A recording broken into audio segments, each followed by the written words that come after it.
Okay guys, so we took it for a spin, and overall I'm pretty impressed with it. The front tire, every single one of the screws held in really good. In the video I wasn't really getting on it very hard. I took it kind of easy, but after that I was really starting to rip around. And when I took it easy, everything held in pretty good on the front tire. When I took it easy on the back tire, everything held in really good too. The back tire was fine.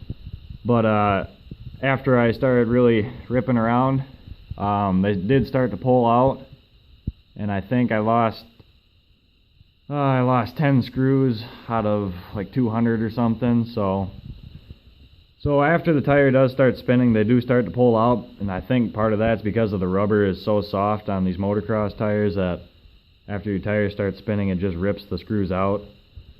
And I did take it around in the yard and doing some drifts and stuff, and I think that riding on the ground is a lot harder on the tire or on the screws than on the ice, just because you're spinning your tire so much more.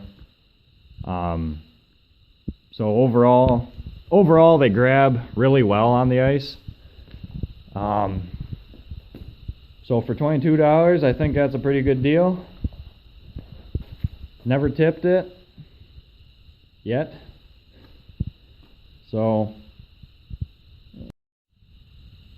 and another thing I did notice is in the video I didn't have the pond scraped off right away, so the snow would fill up in between the lugs and it wouldn't grab quite as well as it did after I scraped the pond off, so it would slip a little bit more. But overall I'm pretty impressed with it.